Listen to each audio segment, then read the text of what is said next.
Hello students, welcome to Bansal classes online. I am Jaysingh Suryavanshi.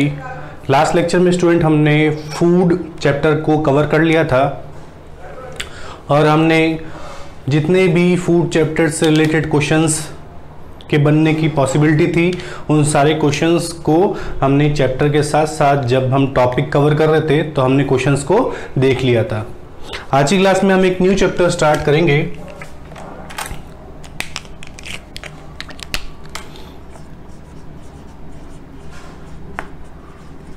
Characteristic of living things. Living things की characteristics क्या क्या है। तो यहाँ पर हम डिस्कस करेंगे कि एक लिविंग जो थिंग होती है बेटा, उसमें क्या क्या कैरेक्टरिस्टिक्स होते हैं, कैसे वो एक नॉन लिविंग से डिफरेंशिएट है, कैसे उसको डिस्टिंग्विश किया जा सकता है, कैसे उसको अलग किया जा सकता है एक नॉन लिविंग से। तो हम इस चैप्टर के अंदर लिविंग के अंदर क्या क्या प्रॉपर्टीज होती हैं, लिविंग के अंदर क्या क्या कैरेक्टरिस्टिक्स होते हैं, उनको डिस्कस करेंगे। तो कुछ पॉइंट्स लिखेंगे हम इसके अंदर, हम पॉइंट वाइज चलेंगे, तो आपको उसको as it is note down करना है।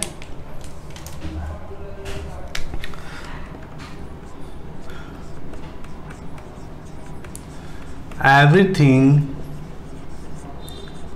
on this earth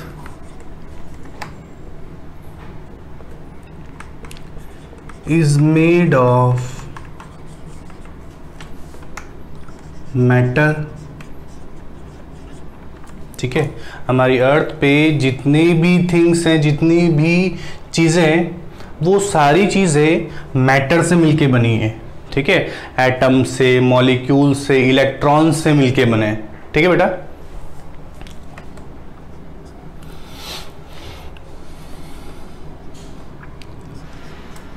all living organism such as plants, animals and microorganisms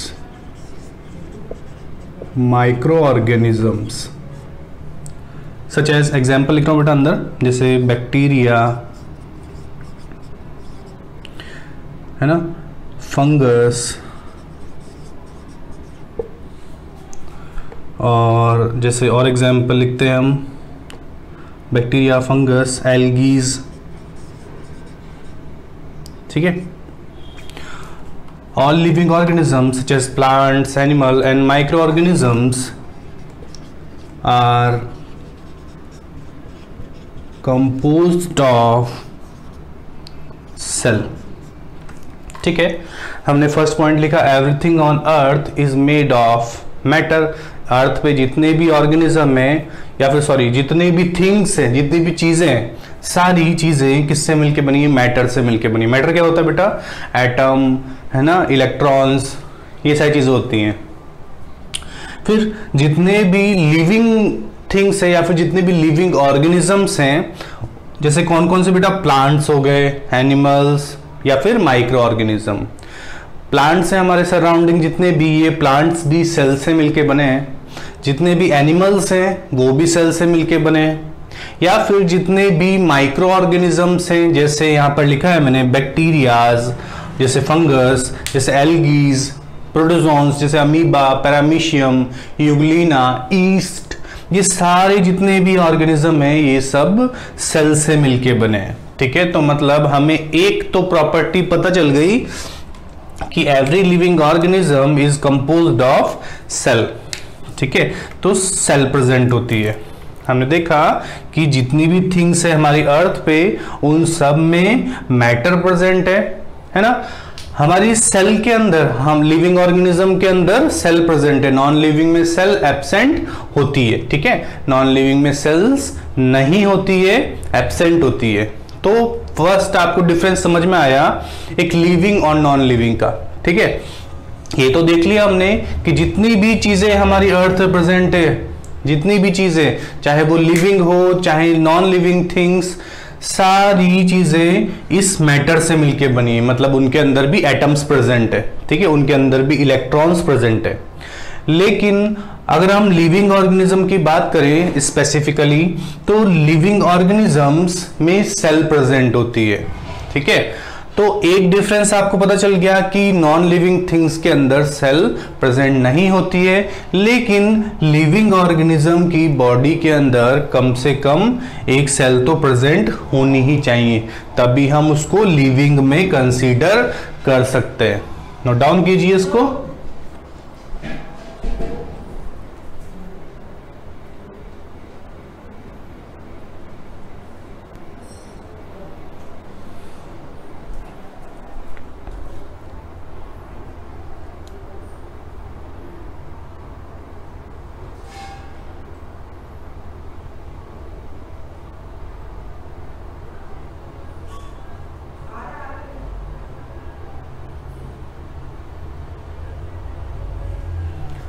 ठीक है बेटा, इसको मैं रफ कर दूं।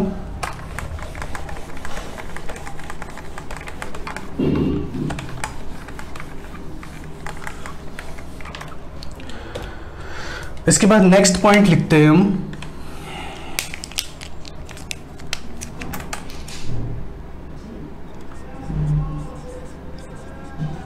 all living organisms have, ठीक है, all living organisms have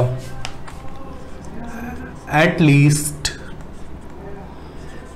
one cell inside the body। हर एक लिविंग ऑर्गेनिज्म, जितने भी लिविंग ऑर्गेनिज्म है उनके अंदर कम से कम एक सेल तो प्रेजेंट होनी ही चाहिए, ठीक है, वहां पर कम से कम एक सेल प्रेजेंट होनी चाहिए। All living organisms have at least one cell inside the body. Clear? Next point लिखते हैं हम, some organisms have only one cell, some organisms have only one cell is called unicellular organisms, are called unicellular organisms। Some organisms have only one cell inside the body is called unicellular organism। जो भी organism जिनकी body के अंदर एक cell present है, ठीक है, they have only one cell inside the body is called unicellular organism, such as, ठीक है। कुछ एग्जाम्पल्स है यहाँ पर, तो हम उसको डिस्कस करते हैं। जैसे बेटा ईस्ट जो है, ये ईस्ट क्या है, एक यूनिसेलुलर है ना। जैसे हम बात करते हैं एक अमीबा की, तो अमीबा एक यूनिसेलुलर है। अगर हम बात करें एक पैरामीशियम की, पैरामीशियम, तो पैरामीशियम भी एक यूनिसेलुलर है। हम जैसे कुछ बैक्टीरियाज की बात करें बेटा, तो बैक्टीरियाज भी यूनिसेलुलर है। तो जितने भी यूनिसेलुलर हैं उनके अंदर एक सेल प्रेजेंट होती है, जैसे ईस्ट हो गया, अमीबा हो गया, पैरामीशियम, और जितने भी बैक्टीरियाज हैं सारे बैक्टीरियाज में हमेशा एक सेल प्रेजेंट होती है। ठीक है, आपको यहां तक समझ में आ गया?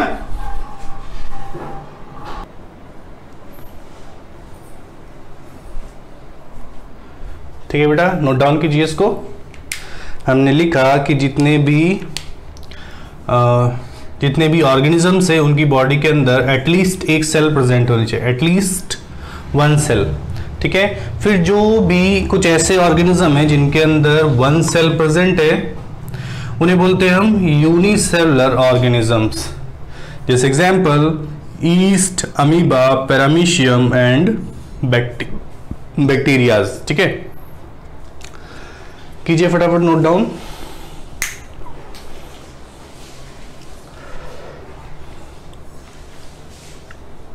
ठीक है, जितने भी लिविंग ऑर्गेनिज्म है उनमें एक सेल प्रेजेंट होनी ही चाहिए, तभी हम उसे लिविंग में कंसीडर करेंगे। मतलब आपको समझ में आ गया कि सेल क्या है, एक लिविंग ऑर्गेनिज्म की प्रॉपर्टी है, एक लिविंग थिंग की प्रॉपर्टी है, जो कि नॉन लिविंग थिंग से डिफरेंशिएट करती है लिविंग को। फिर कुछ ऐसे ऑर्गेनिज्म है हमारे सराउंडिंग जिनके पास में एक सेल प्रेजेंट है, तो उन्हें बोलते हैं हम यूनिसेलुलर, और इसी एक सेल से ये अपने सारे लाइफ प्रोसेस कंप्लीट करते हैं। जैसे रेस्पिरेशन भी इसी एक सेल से होगा इनके अंदर, जैसे न्यूट्रिशन भी इसी एक सेल से होगा, डाइजेशन भी इसी एक सेल से होगा, ठीक है। इनके अंदर जितने भी मॉलिक्यूल्स है, जितने भी केमिकल्स, उनका ट्रांसपोर्टेशन भी इसी एक सेल से होगा, इनमें मूवमेंट भी इसी एक सेल के थ्रू हो रहा है। तो जितने भी लाइफ प्रोसेस हैं वो सारे life process in unicellular organism में इसी एक सेल से कंप्लीट होते हैं। रफ कर दूं मैं, कुछ और पॉइंट लिखते हैं।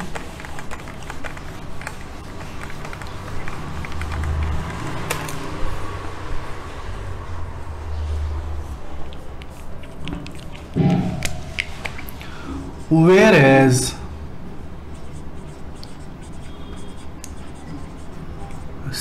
some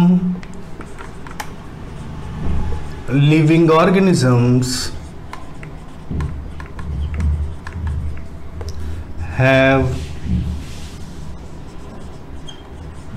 more than one or many cells to complete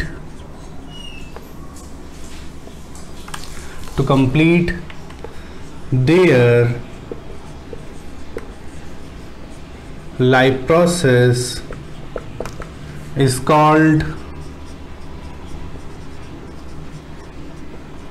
multicellular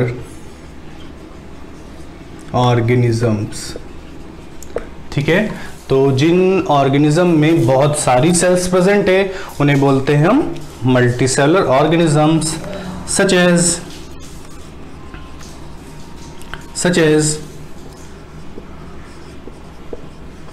higher plants and higher animals। ठीक है, such as higher plants and higher animals। Higher plants और हायर एनिमल्स का मतलब क्या है यहाँ पर, तो आपको समझ में आएगा जब हम प्लांट क्लासिफिकेशन और एनिमल क्लासिफिकेशन चैप्टर डिस्कस करेंगे तो आपको समझ में आएगा एक लोअर प्लांट, एक लोअर एनिमल क्या होता है और एक हायर प्लांट और हायर एनिमल क्या होता है, आपको वहाँ पर समझ में आ जाएगी चीज़। अभी आप इतना समझो बस कि जो हायर प्लांट है वो हमारे सराउंडिंग आप जितने भी प्लांट देख रहे हो वो सारे हायर प्लांट है। ठीक है, आपको जितने भी पेड़ दिख रहे हैं आसपास, ठीक है, वो सारे क्या है, हायर प्लांट्स। और आपको जितने भी एनिमल्स दिख रहे हैं बड़े बड़े, वो सारे क्या हो गए, है ना, वो सारे क्या हो गए बेटा, हायर एनिमल्स। हम जब एनिमल क्लासिफिकेशन और प्लांट क्लासिफिकेशन चैप्टर कवर करेंगे तो हम देखेंगे वहां पर कि लोअर एनिमल और लोअर प्लांट क्या होते हैं। ऐसे ही देखेंगे हम हायर एनिमल और हायर प्लांट क्या होते हैं, कैसे लोअर एनिमल को हायर एनिमल से डिफरेंशिएट किया गया है और कैसे लोअर प्लांट्स को हायर प्लांट से डिफरेंशिएट किया गया है। तो यूनिसेलुलर और मल्टीसेलुलर ऑर्गेनिज्म देख लिया हमने क्या होता है। तो मतलब आपको एक चीज समझ में आ गई क्या कैरेक्टरिस्टिक है एक लिविंग ऑर्गेनिज्म का, कि उनके पास कम से कम एक सेल तो प्रेजेंट होनी ही चाहिए, तभी हम उसे लिविंग के अंदर कंसीडर करेंगे, अदरवाइज हम उसे लिविंग के अंदर कंसीडर नहीं करेंगे, उसे हम क्या बोलेंगे, नॉन लिविंग। लेकिन चाहे लिविंग हो चाहे नॉन लिविंग, जितनी भी थिंग्स हमारी अर्थ प्रेजेंट है सब मैटर से मिलके बनी है। हमारी सेल के अंदर भी बहुत सारे क्या है बेटा, एटम्स है, मॉलिक्यूल्स है, इलेक्ट्रॉन्स प्रेजेंट है ना, कार्बोहाइड्रेट भी प्रेजेंट है बेटा, प्रोटीन्स से मिलके बनी है सेल, है ना, लिपिड से मिलके बनी है। तो इन सब के अंदर भी क्या है, इन सब के अंदर भी इलेक्ट्रॉन्स है, इनकी भी कुछ स्ट्रक्चर है केमिकल, है ना, तो केमिकल स्ट्रक्चर है तो इलेक्ट्रॉन्स भी प्रेजेंट है बेटा, एटम्स भी प्रेजेंट है, मॉलिक्यूल्स प्रेजेंट है। तो जितने भी लिविंग थिंग्स या फिर नॉन लिविंग थिंग्स है वो सब मैटर से मिलके बनी है।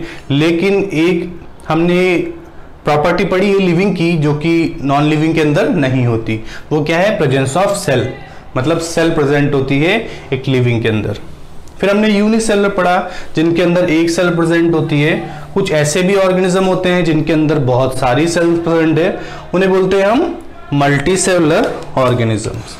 ठीक है, तो मल्टी सेलुलर ऑर्गेनिजम्स क्या होते हैं? जिनकी बॉडी के अंदर काफी सारी सेल्स प्रेजेंट होती है। ठीक है, तो मल्टी सेलुलर ऑर्गेनिज्म के अंदर बहुत सारी सेल्स प्रेजेंट है और यूनिसेलुलर के अंदर एक ही सेल प्रेजेंट होती है। हमने कुछ एग्जांपल्स भी डिस्कस किए यहाँ पर, जैसे हमने यूनिसेलुलर में डिस्कस की अमीबा, पैरामीशियम, यूग्लिना, ये सारे एक प्रोटोजोन है। और प्रोटोजोन जितने भी होते हैं बेटा, वो सारे प्रोटोजोन हमेशा कैसे होते हैं? यूनिसेलुलर। जितने बैक्टीरिया दिखते हैं आपको, जितने भी बैक्टीरिया के आपने आज तक नाम सुने होंगे, वो सारे बैक्टीरियाज यूनिसेलुलर है ना। बहुत सारे एल्गीज भी यूनिसेलुलर होते हैं, हम आगे डिस्कस करेंगे जब हम classification of plant chapter cover करेंगे। यहाँ पे मैंने लिखा है हायर एनिमल और हायर प्लांट्स जो हैं वो सारे मल्टी सेलुलर हैं। तो क्या होते हैं, आपको ये क्वेश्चन भी बना होगा यहाँ से दिमाग में कि कुछ ना कुछ तो लोअर एनिमल और लोअर प्लांट भी होते होंगे। अगर मैंने लिखा है यहाँ पर हायर एनिमल और हायर प्लांट, तो आप सोच रहे होंगे कि लोअर एनिमल और लोअर प्लांट भी होते होंगे कुछ, है ना। बिल्कुल होता है बेटा, लेकिन हमें कब समझ में आएगा ये हायर और लोअर का, लोअर प्लांट और लोअर एनिमल, ठीक है, हायर प्लांट और हायर एनिमल कब समझ में आएगा हमें? जब हम प्लांट क्लासिफिकेशन और एनिमल क्लासिफिकेशन दोनों चैप्टर को पढ़ लेंगे। तो हमें लिंक बना के रखना है, अभी हम बेसिक पार्ट पढ़ रहे हैं। ठीक है, नोट डाउन कीजिए।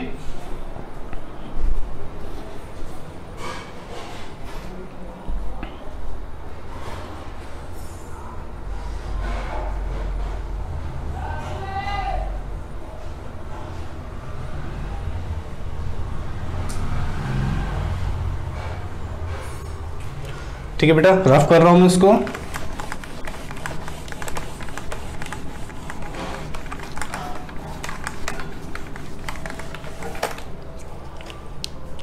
नेक्स्ट पॉइंट लिखते हैं हम, all living organisms, all living organisms require food for their nourishment। ठीक है, all living organisms require food for their nourishment, for their growth, development। ठीक है, nourishment, growth, development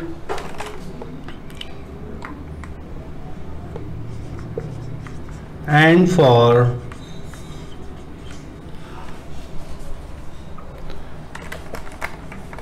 ठीक है, all living organisms require food for their nourishment, growth, development and energy। ठीक है, तो जितने भी लिविंग ऑर्गेनिज्म में सबको फूड की जरूरत है। फूड में न्यूट्रिएंट प्रेजेंट होते हैं और ये न्यूट्रिएंट हमारे नरिशमेंट के लिए, है ना, हमारी ग्रोथ के लिए, हमारे डेवलपमेंट, हमारी सेल्स की मल्टीप्लिकेशन, सेल डिवीजन के लिए और साथ ही साथ एनर्जी प्रोडक्शन के लिए जरूरी है। ठीक है,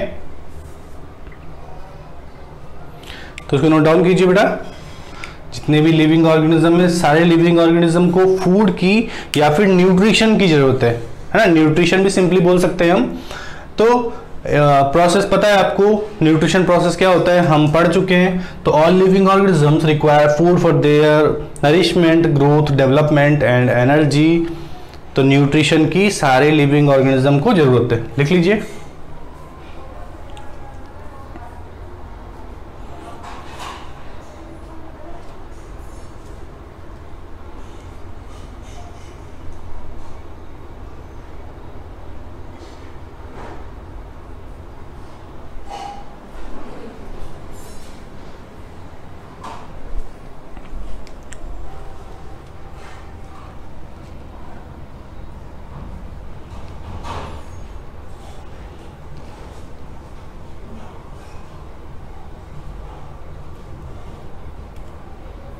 ठीक है बेटा, इसको रफ कर रहा हूं मैं, समझ में आ गया आपको। फूड की हर एक लिविंग ऑर्गेनिज्म को जरूरत है।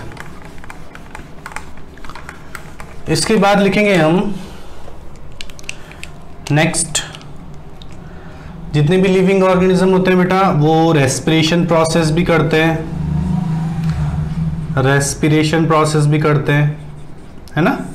जितने भी लिविंग ऑर्गेनिज्म है हमने देख लिया कि फूड या न्यूट्रिशन की जरूरत है उनको, साथ ही साथ में रेस्पिरेशन की भी जरूरत होती है। रेस्पिरेशन प्रोसेस क्या होता है?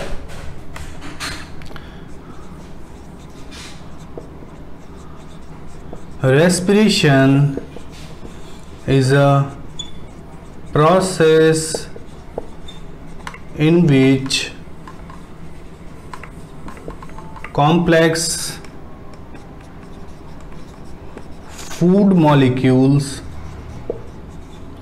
ठीक है, जितने भी complex food molecules है, respiration is a process in which complex food molecules are break down in the form of simple nutrient, ठीक है, and resultant energy is produced in the form of ATP, ठीक है। Respiration is a process in which complex food molecules are break down in the form of simple nutrient and energy is produced, बस यहाँ तक लिख लो, energy is produced, रहने दो नीचे, है ना। तो respiration is a process in which complex molecule are break down in the form of simple nutrient and resultant energy is produced। तो एनर्जी प्रोड्यूस होती है,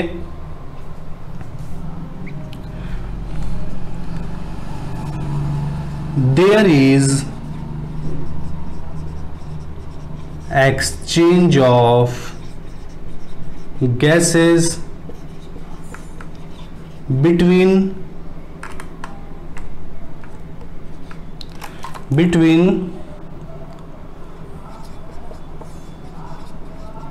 oxygen and carbon dioxide, ठीक है बेटा। यहाँ पर क्या होता है कि हमारी बॉडी में सेल्स के अंदर सेल्स के थ्रू गैसेस का एक्सचेंज होता है। जब भी हमारी बॉडी के अंदर ये कॉम्प्लेक्स मॉलिक्यूल टूटते हैं बेटा, ठीक है, जब भी कॉम्प्लेक्स मॉलिक्यूल टूटते हैं तो CO2 रिलीज होती है, तो वही CO2 को हम बाहर निकालते हैं और एनवायरनमेंट से फ्रेश एयर जहां पर ऑक्सीजन का अमाउंट ज्यादा है उसे हम इनहेल करते हैं, उसे हम अंदर लेते हैं, ठीक है। तो CO2 को बाहर निकालते हैं और ऑक्सीजन को इनहेल करते हैं हम, ठीक है।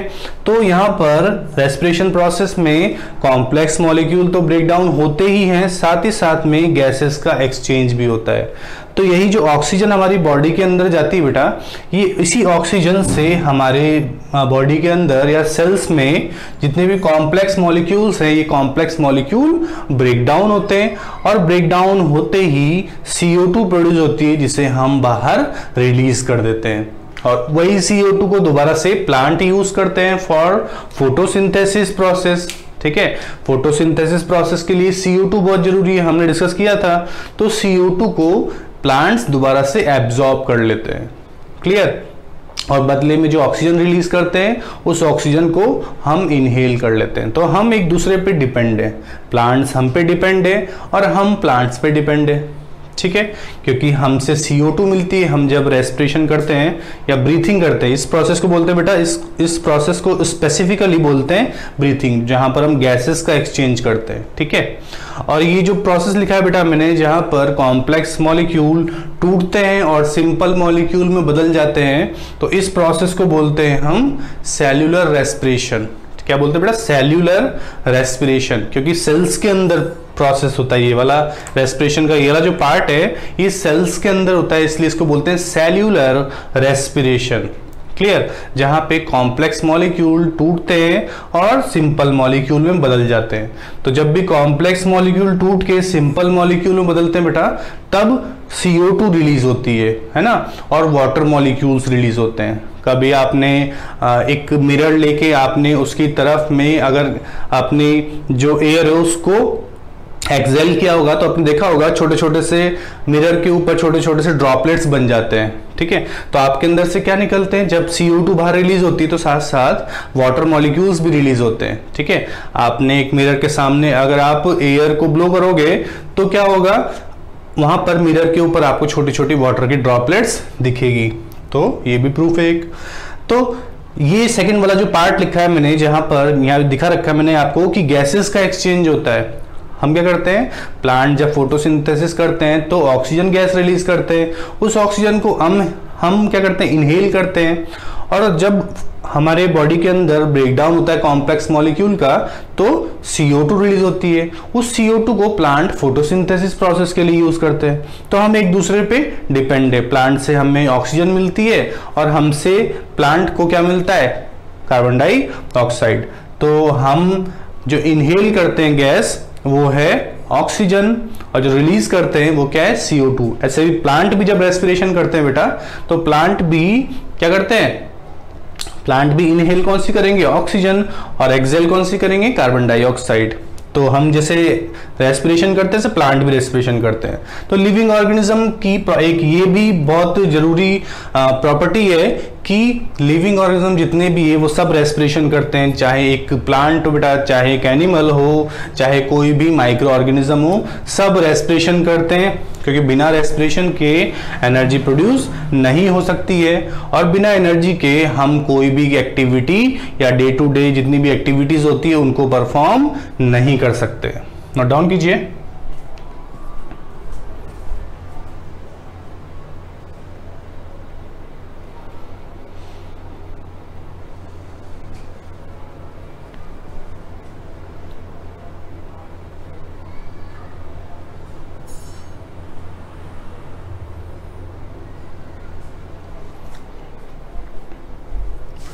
तो बेटा हमने आज की क्लास में एक न्यू चैप्टर स्टार्ट किया है, कैरेक्टरिस्टिक्स ऑफ लिविंग थिंग्स, जहां पर हम देख रहे हैं कि एक लिविंग थिंग्स को एक नॉन लिविंग थिंग्स से कैसे क्लासिफाई किया जा सकता है, कैसे डिफरेंशिएट या डिस्टिंग्विश किया जा सकता है। तो हम इस चैप्टर के अंदर जो पार्ट पढ़ रहे हैं बेटा, कुछ पॉइंट्स पढ़ेंगे। बहुत छोटा चैप्टर है, आपको इजीली समझ में आ जाएगा, कुछ ज्यादा टफ नहीं है। लिविंग थिंग्स में क्या क्या प्रॉपर्टीज होती है, क्या क्या कैरेक्टरिस्टिक्स होते हैं, वही हमें पॉइंट वाइज पढ़ने हैं।